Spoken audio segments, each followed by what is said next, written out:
ये दूसरा वीडियो हमारा विद्युत ऋणताओं का रासायनिक व्यवहार पर प्रभाव, इंपैक्ट ऑफ इलेक्ट्रोनेगेटिविटी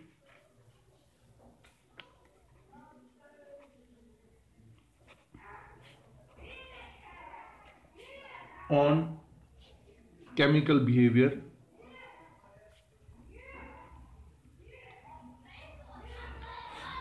इसमें हमने एक पार्ट पहले पढ़ लिया था, वो था बंध की प्रकृति। अब बंध की प्रकृति के आधार पर मैंने जो वीडियो आपको शेयर किया है उसमें इंपॉर्टेंट चीज मैंने आपको बता दी कि आपको विद्युत ऋणताओं के मान याद होने चाहिए, और मान याद करने का मैंने आपको तरीका भी उस वीडियो में बनाया। वो वीडियो जरूर देखें आप, क्योंकि उसके आधार पर ही हम बहुत सारी चीजों को डिसाइड करेंगे। अब दूसरा इंपैक्ट जो है वो है बॉन्ड लेंथ, बंध लंबाई।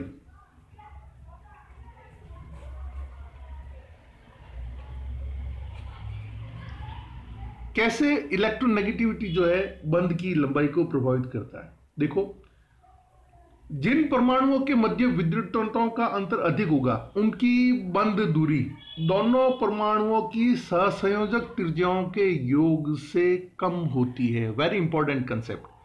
सहसंयोजक त्रिज्याओं से,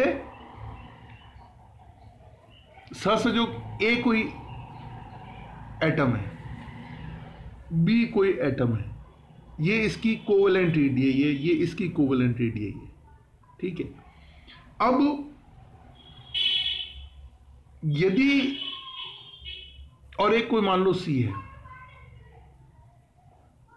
इसकी ये कोई कोवेलेंट रेडियस है। मैं एक अप्रोक्सीमेशन लेके चलता हूं। जैसे मान लो ए की कोवेलेंट रेडियस 0.5 एंगस्ट्रॉम है, बी की 0.6 है और सी की 0.7 है,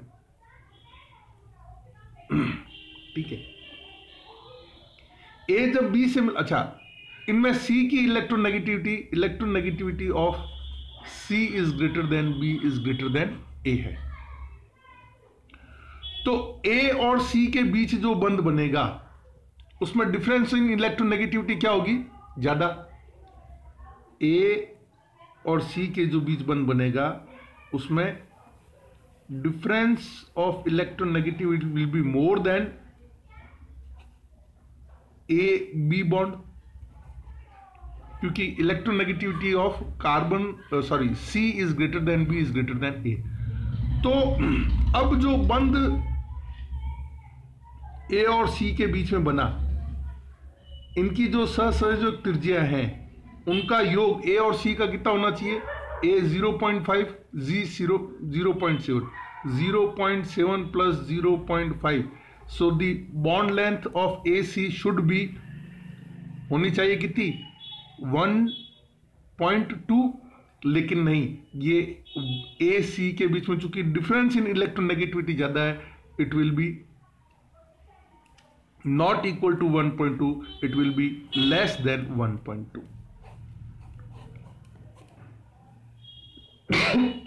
तो इनकी सहसंयोजक त्रिज्याओं के योग से, इनकी सहसंयोजक त्रिज्याओं के योग से भी जो बंध दूरी है वो कम होगी, कारण डिफरेंस इन इलेक्ट्रोनेगेटिविटी। तो हम शब्दों में कैसे कहेंगे? जिन परमाणुओं के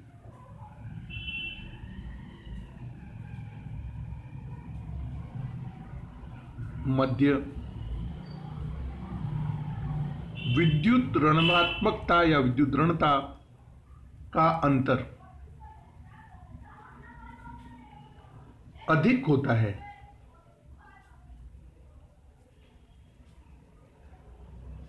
उनकी बंध दूरी, अंतर अधिक होता है, उनकी बंध दूरी, बॉन्ड लेंथ दोनों परमाणुओं की सहसंयोजक त्रिज्याओं से के योग से कम होती है। दोनों परमाणुओं की सहसंयोजक त्रिज्याओं के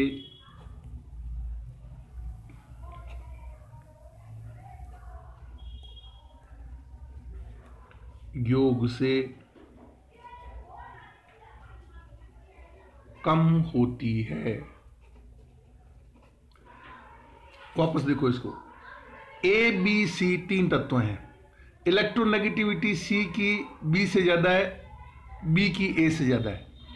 ए और बी के ए की सहसंयोजक त्रिज्याओं का मान 0.05 है, 0.5 है, बी की सहसंयोजक त्रिज्या का मान 0.6 है और सी की सहसंयोजक त्रिज्या का मान 0.7 है। तो ए और सी के बीच में विद्युत ऋणताओं में अंतर होगा ज्यादा वनिस्पत की सी और बी या ए और बी के। तो ए और सी के बीच में इनकी ए की सहसंयोजक त्रिज्या कितनी थी 0.5 और सी की कितनी थी, सी की मैंने सपोज कल्पना की थी कि 0.7 है। तो ए और सी बंद की दूरी कितनी होनी चाहिए 0.7, सी की सहसंयोजक त्रिज्या और ए की सहसंयोजक त्रिज्याओं का योग ये कितना आया 1.2। तो क्या इसकी बंद दूरी 1.2 होगी? नहीं, it will be less than 1.2। क्यों? क्योंकि difference in electronegativity of A C is more, विद्युत ऋणताओं में मान में अंतर के कारण। तो जिन परमाणुओं के मध्य विद्युत ऋणताओं का अंतर अधिक होता है, ए और सी में विद्युत ऋणताओं का अंतर अधिक होता है, उनकी बंद दूरी, उनकी जो बंद दूरी है वो दोनों परमाणुओं की सहसंयोजक त्रिज्याओं, इनकी दोनों की सहसंयोजक त्रिज्याओं के योग से कम होती है। दोनों परमाणुओं की सहसंयोजक त्रिज्याओं के योग से कम होगी।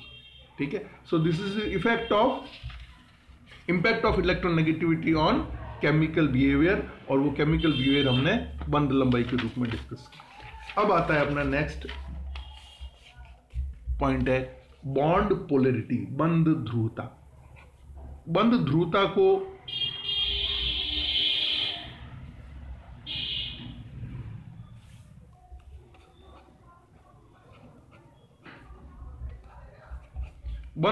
को इलेक्ट्रोनेगेटिविटी कैसे प्रभावित करती है। हालांकि ये हम पहले वीडियो में देख चुके हैं कि डिफरेंस इन इलेक्ट्रोनेगेटिविटी जितना ज्यादा होगा बॉन्ड उतना ही ज्यादा टुवर्ड्स आयनिक नेचर लीड करेगा, है ना। तो संक्षिप्त में वापस लिख देते हैं, यदि दो परमाणुओं की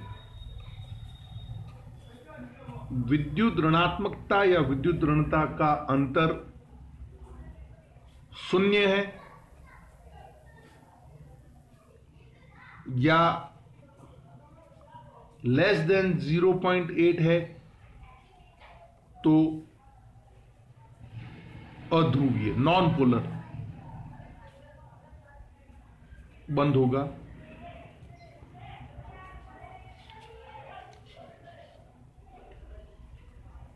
0.8 से 1.7 के बीच में ध्रुवीय बंद होगा। डिफरेंस इन इलेक्ट्रोनेगेटिविटी क्या हो 0.8 से 1.7 के बीच में, और लास्ट डिफरेंस इन इलेक्ट्रोनेगेटिविटी यदि ग्रेटर देन 1.7 है तो इतना ज्यादा ध्रुवीय हो जाएगा कि वो बंद ही आयनिक हो जाएगा। तो ध्रुवता में कमी या बढ़ोतरी के कारण हम कई सारे गुणों की व्याख्या कर सकते हैं जो हम आगे आपको एक्सप्लेन करेंगे। ठीक है, तो ये था how electronegativity will decide polarity of bond. इसके बाद में आता है next point, impact of electronegativity on chemical behaviour में विद्युत ऋणात्मकता एवं जल अपघटन। विद्युत ऋणात्मकता एवं जल अपघटन। यौगिकों के जल अपघटन को भी विद्युत ऋणात्मकता प्रभावित करती है, और विद्युत ऋणात्मकता या विद्युत ऋणता में अंतर के कारण अणुओं की ध्रुवता की दिशा में अंतर आ जाता है। इंपॉर्टेंट चीज नोट करने लायक जो पॉइंट है वो ध्यान से सुने, और नहीं तो जो मैं पीडीएफ फाइल शेयर करूंगा उसमें भी देखें इसको यहां पे भी जरूर नोट करें। स्टेटमेंट बहुत इंपॉर्टेंट है। विद्युत ऋणता या विद्युत ऋणात्मकता में अंतर के कारण अणुओं की ध्रुवता की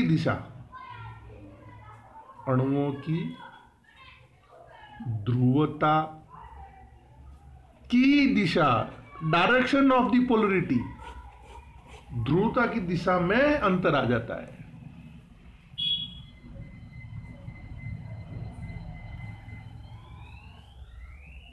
और इसका इफेक्ट क्या पड़ता है? द इफेक्ट और इंपैक्ट ऑफ दिस इज कि जिससे उनके जल अपघटन के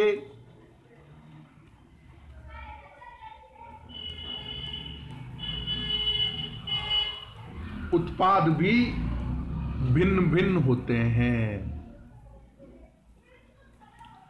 आपको ये स्टेटमेंट के रूप में तो बात मैंने याद करवा दी कि ध्रुवता की दिशा में अंतर आ जाता है, लेकिन ध्रुवता की दिशा में अंतर आ जाने से उनके जल अपघटन के उत्पाद भी भिन्न भिन्न होंगे। लेकिन ये चीज जब तक हम एग्जाम्पल नहीं देखेंगे तब तक हमको समझ में नहीं आएगी। तो to understand this thing we must write here one example, very simple example. एक यौगिक है Cl2O, डाइक्लोरिन ऑक्साइड, और एक यौगिक है BCl3। इसमें भी क्लोरीन है, इसमें भी क्लोरीन है, दोनों में क्लोरीन है। लेकिन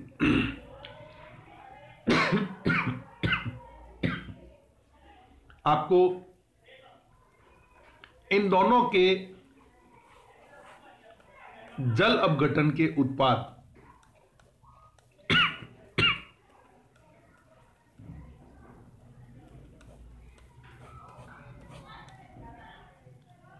विद्युत ऋणताओं में अंतर के आधार पर जो ध्रुवता की दिशा में परिवर्तन आया है उससे समझ में आएगा। कैसे?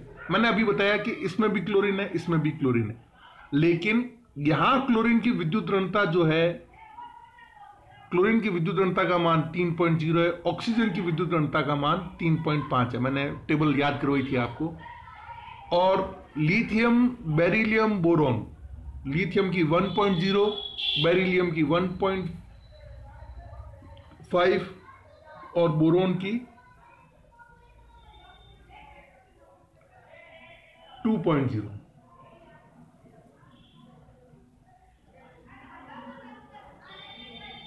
बोरोन की 2.0 और क्लोरीन की 3.0।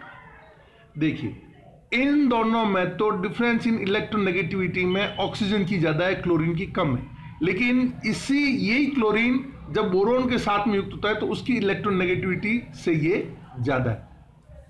Here chlorine is having more electronegativity, where in this compound oxygen has more electronegativity than chlorine. तो इनका जो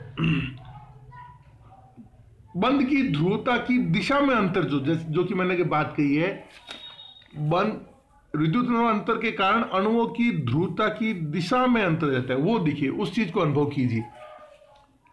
ये ऑक्सीजन, ये आपका क्लोरीन, ये आपका क्लोरीन,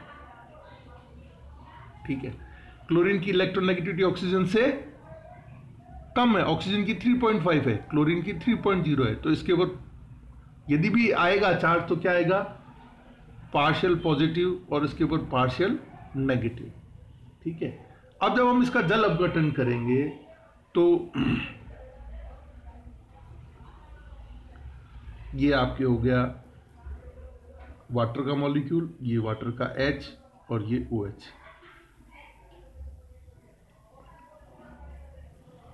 ये इसके ऊपर आ गया आपके हाइड्रोजन के ऊपर पार्शियल पॉजिटिव चार्ज और इसके ऊपर आ गया पार्शियल नेगेटिव चार्ज।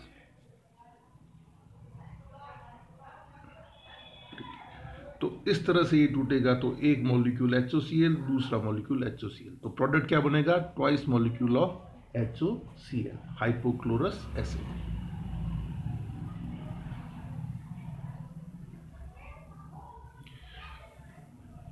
ठीक है, यहां पे क्लोरीन पे क्या चार्ज था? पॉजिटिव चार्ज था। क्यों था पॉजिटिव चार्ज? क्योंकि ये ऑक्सीजन से जुड़ा हुआ है जिसकी विद्युत ध्रुवता का मान क्लोरीन से ज्यादा है। अब यही क्लोरीन जब बोरोन के साथ में जुड़ा हुआ है, बोरोन, ये 3 क्लोरीन, इसकी 2.0, इसकी 3.0, तो क्लोरीन क्लोरीन नहीं रहा है, उसकी इलेक्ट्रोनेगेटिविटी की वैल्यू भी सेम ही रहेगी, लेकिन किससे जुड़ रहा है उससे ध्रुवता की दिशा परिवर्तित हो जाएगी, ये पार्शियल पॉजिटिव चार्ज हो जाएगा। अब इसका यदि हम जल अपघटन करेंगे तो देखिए, ये वाटर का एक मॉलिक्यूल, ये OH, ये H, ये दूसरा मॉलिक्यूल OH, ये H, ये तीसरा मॉलिक्यूल OH, ये H। OH के ऊपर पार्शियल नेगेटिव चार्ज, हाइड्रोजन के ऊपर पार्शियल पॉजिटिव चार्ज, हाइड्रोजन के ऊपर पार्शियल पॉजिटिव चार्ज। तो ये बंद इस तरह से टूटा और B के साथ में 1 2 3 ये OH जुड़ गए, प्रोडक्ट बना BOH होल थ्राइस, और ये HCl1, ये HCl2 और ये HCl3 plus thrice molecule of HCl बना।